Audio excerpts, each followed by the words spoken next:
দেশে শুরু হয়েছে আন্তর্জাতিক রিয়েলিটি শো শার্ক ট্যাঙ্ক। প্রথম পর্বে অংশ নিয়ে বড় বিনিয়োগের রসদ অর্জন করেছেন তরুণ উদ্যোক্তারা। সময় নেই, তাই করতে পারছেন না রান্নার কাজ।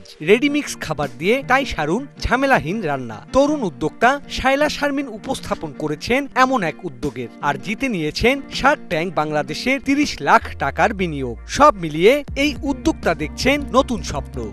আমি খুবই কনজারভেটিভ একটা এনভায়রনমেন্ট থেকে এসেছি। আমি একটা ফ্ল্যাটে সবার অগোচরে আসলে বিজনেসটা স্টার্ট করেছিলাম, আমার কুকুলি বিজনেসটা। তো করতে করতে এখন যখন আমি উইদাউট এনি সাপোর্ট আমি শার্ক ট্যাঙ্কে অ্যাপ্লাই করি, এই ডিলটা না পেলে আমি হয়তো বা 2 মাসের মধ্যেই বিজনেসটা শাটডাউন করে ফেলতাম। আমার সেই চিন্তাও ছিল, কিন্তু যখন ডিলটা পেলাম, যখন অফারটা পেলাম, তখন আমার কাছে মনে হলো গুহা থেকে আমি আলোর দিকে বাড়িয়েছি, এরকম একটা অপরচুনিটি আমার কাছে আসছে। পুরনো বই বিক্রি আর বিনিময়ের প্ল্যাটফর্ম বুকশনারির উদ্যোক্তা মেহেদী হাসান নয়নও জিতেছেন বিনিয়োগের অর্থ, যাতে ব্যবসার পরিধি বাড়ার সাথে সাথে অনেকের কর্মসংস্থান হবে বলেও ভাবছেন এই উদ্যোক্তা। চায়ের দোকানে আড্ডা থেকে আমরা বন্ধুরা মিলে শুরু করা, প্রয়োজনীয় থেকেই শুরু করা, যে সবারই দেখা গেছে নীলক্ষেত যাওয়া লাগতো, পুরানো বই ফেরত দিয়ে নতুন বই ডিসকাউন্ট পাইতো, তো ওই জন্যই সবাই নীলক্ষেত যেত। তো ওই জায়গা থেকে কোশ্চেন আসলো যে আমরা যারা ঢাকার ভিতরে আছি, এরা নাহিক করি, যারা ঢাকার বাইরে আছে তাদের জন্য সমাধান কি। তো ও থেকেই শুরু, আমরা ভার্সিটিতে ইন্টারনালি শুরু করলাম এবং খুব সাড়া পেলাম।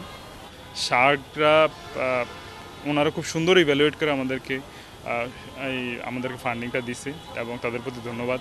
এবং তাদের যে এক্সপার্টিস এবং তাদের যে মেন্টরশিপ, এটা আমরা অলরেডি নেওয়া শুরু করেছি এবং এটা নিয়ে আমাদের যে প্ল্যানিং, আমরা অনেক বড় আকারে এটা আরো এখন স্কেল আপ করতে পারবো। অন্যদিকে নিজের ত্বকের সমস্যার সমাধান খুঁজতে গিয়ে তৈরি করেছেন ত্বকের উপযোগী নানা প্রসাধনী। এমন উদ্যোগ উপস্থাপন করে নাজনীন আখতার ডালিয়া অর্জন করেছেন 50 লাখ টাকার বিনিয়োগ। এখন প্রতিষ্ঠানের আউটলেট সংখ্যা বৃদ্ধির পরিকল্পনা করছেন এই উদ্যোক্তা।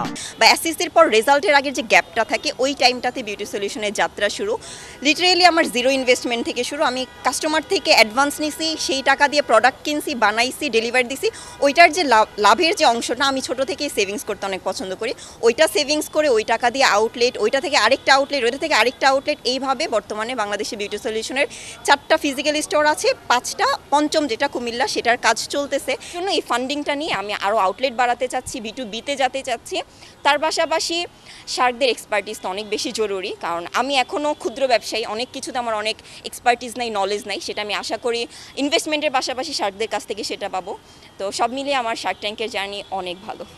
উদ্যোক্তাদের এই সফলতার গল্পগুলো দেখা যাবে ওটিটি প্ল্যাটফর্ম বঙ্গতে প্রচারিত শার্ক ট্যাঙ্কে। Sourav Appa, BBC news, Dhaka.